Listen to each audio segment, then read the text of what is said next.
तूर उत्पादक शेतकऱ्यांना दिलासा देणारी बातमी बुलेटिनच्या सुरुवातीला। महाराष्ट्राकडची आणखी 1 लाख टन तूर खरेदी करण्याची तयारी केंद्राने दाखवली आहे। या तूर खरेदीसाठी 31 मे पर्यंतचा कालावधी देण्यात आलेला आहे। हे विशेष, मुख्यमंत्री देवेंद्र फडणवीस यांनी दिल्लीमध्ये केंद्रीय कृषी मंत्री राधा मोहन सिंग यांची भेट घेतली।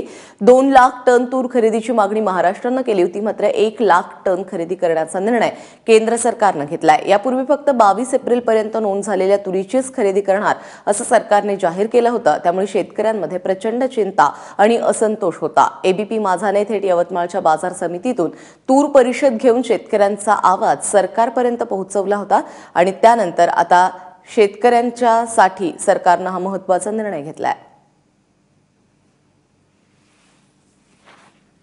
महाराष्ट्रामध्ये तुरीचा प्रश्न सध्या गाजत असतानाच मुख्यमंत्री देवेंद्र फडणवीस आज दिल्लीमध्ये आहेत। त्यांनी केंद्रीय कृषी मंत्र्यांची देखील भेट घेतली आहे। सर, तुरीच्या प्रश्नासंदर्भात नेमकं काय आश्वासन मिळते आणि कसा तोडगा निघणार आहे? केंद्रीय कृषी मंत्री राधामोहन सिंगजी यांना आम्ही विनंती केली होती की महाराष्ट्रामधलं तुरीचं रेकॉर्ड उत्पादन पाहता आम्हाला 2 लाख टन तूर अधिक खरेदी करण्याची परवानगी केंद्र सरकारने द्यावी आणि ती किमान 31 मे पर्यंत आम्हाला खरेदी करू द्यावी। तर आज त्यांनी 31 मे पर्यंत खरेदी करू देण्याकरता मान्यता दिलेली आहे। त्यासोबत त्यांनी अजून 1 लाख टन खरेदी करण्याकरता मान्यता दिली आहे। पण आमची जी 2 लाख टनाची मागणी होती त्यातली उरलेली अजून 1 लाख टन जी मी आता त्यांना विनंती केली तर ती त्यांनी तत्वतः मान्य केलं। त्यांनी सांगितलं की 1 लाख टनाची खरेदी तुम्ही करा, त्यानंतर परिस्थिती पाहून आम्ही त्यालाही मान्यता देऊ।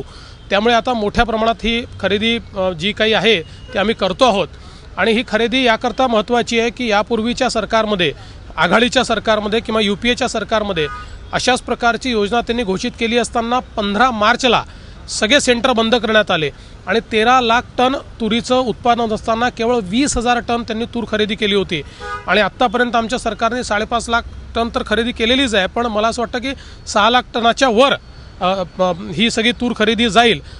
त्याच्यामुळे एक रेकॉर्ड खरेदी राज्य सरकार करते आहे। केंद्र सरकार आणि राज्य सरकार शेतकऱ्याच्या पूर्ण पाठीशी आहे, हेच यातनं दिसतं आहे आणि मला खरोखर माननीय केंद्रीय मंत्र्यांचा आभार मानायचा आहे। सर, मागच्या वेळी जेव्हा हा या संदर्भातला GR काढलेला होता त्याच्यामध्ये जे व्यापारी या निर्णयाचा फायदा घेऊ पाहत आहेत शेतकऱ्याच्या नावाखाली, त्यांच्यासाठी एक स्पेशल तरतूद तुम्ही त्याच्यात हे केली होती, त्यांच्यावरही नजर ठेवण्यात येईल। यावेळी देखील तशीच तरतूद असणार आहे? निश्चितपणे ती तरतूद राहणारच आहे, कारण शेतकऱ्याकरता हा विषय आपण करतोय। शेतकऱ्याला 2 पैसे जास्त मिळावे हा आपला प्रयत्न आहे, पण शेतकऱ्याच्या नावाने जर व्यापारी तूर टाकणार असतील तर त्यांच्यावर पूर्णपणे आमची नजर असणार आहे।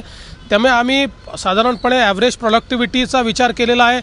एका शेतकऱ्याचं जमीन किती आणि ॲव्हरेज प्रोडक्टिव्हिटी किती आहे त्याच्या आसपास जर त्याची तूर असली तर ती त्याची समजली पाहिजे आणि जर त्याच्याकडे जमीन आणि प्रोडक्टिव्हिटी याचा हिशोब न लागता त्याच्या 5 पट आणि 10 पट जर तो तूर टाकत असेल तर त्या शेतकऱ्याच्या नावाने किंवा त्याच्या सातबाऱ्यावर व्यापारी तूर टाकतोय अशा प्रकारची शंका येणं हे साहजिक आहे आणि म्हणून तशा प्रकारची काळजी